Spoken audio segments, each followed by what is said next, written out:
ਪ੍ਰਧਾਨ ਮੰਤਰੀ ਨਰਿੰਦਰ ਮੋਦੀ ਨੇ ਕਿਹਾ ਕਿ ਭਾਰਤ ਦੀ ਕੋਵਿਡ ਟੀਕਾਕਰਨ ਮੁਹਿੰਮ ਦੁਨੀਆ ਲਈ ਇੱਕ ਮਿਸਾਲ ਬਣ ਰਹੀ ਹੈ।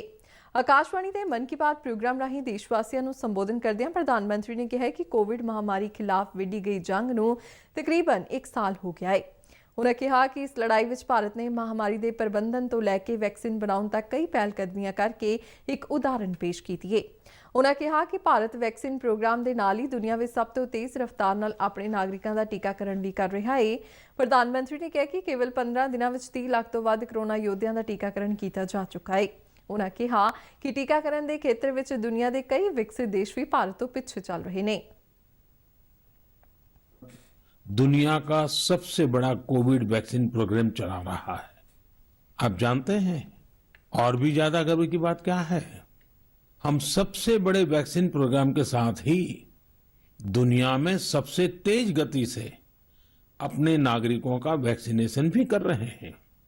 सिर्फ 15 दिन में भारत अपने 30 लाख से ज्यादा कोरोना वॉरियर का टीकाकरण कर चुका है।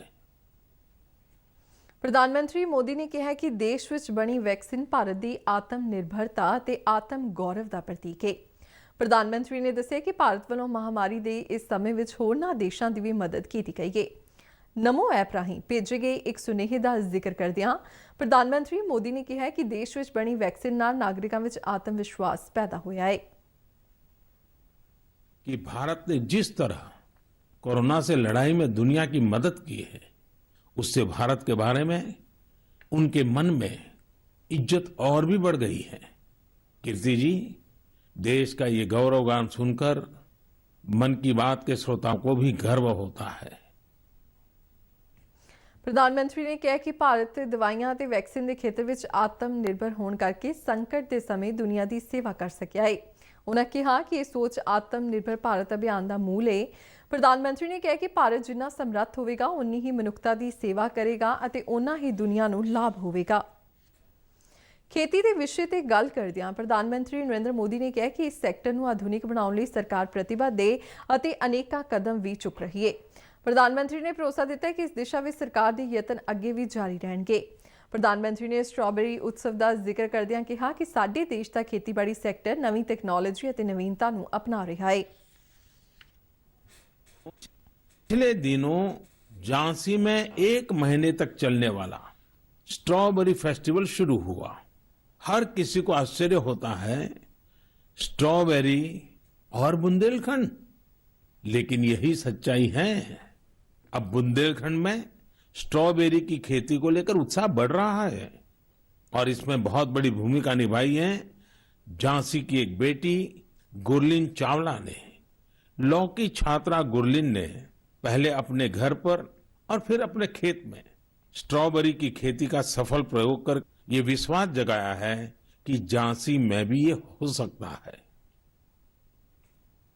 प्रधानमंत्री ने कहा कि 18 जनवरी तो 17 फरवरी तक साडा देश सड़क सुरक्षा महीना मना रहा है।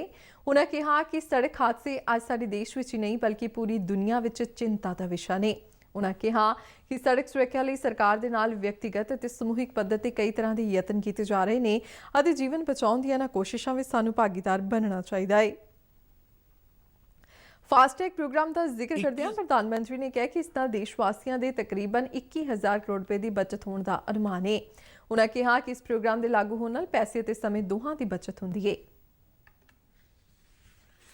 21,000 करोड़ रुपए बचने का अनुमान है, यानी पैसे की भी बचत और समय की भी बचत। मेरा आप सभी से आग्रह है कि सभी दिशा निर्देशों का पालन करते हुए अपना भी ध्यान रखें और दूसरों का जीवन भी बचाएं। प्रधानमंत्री नरेंद्र मोदी ने कहा कि इस वरी की शुरुआत में असीं लोहड़ी, मकर संक्रांति और पोंगल जैसे कई त्यौहार मनाए ने। देश ने 26 जनवरी को गणतंत्र दिवस मौके शानदार परेड भी देखी।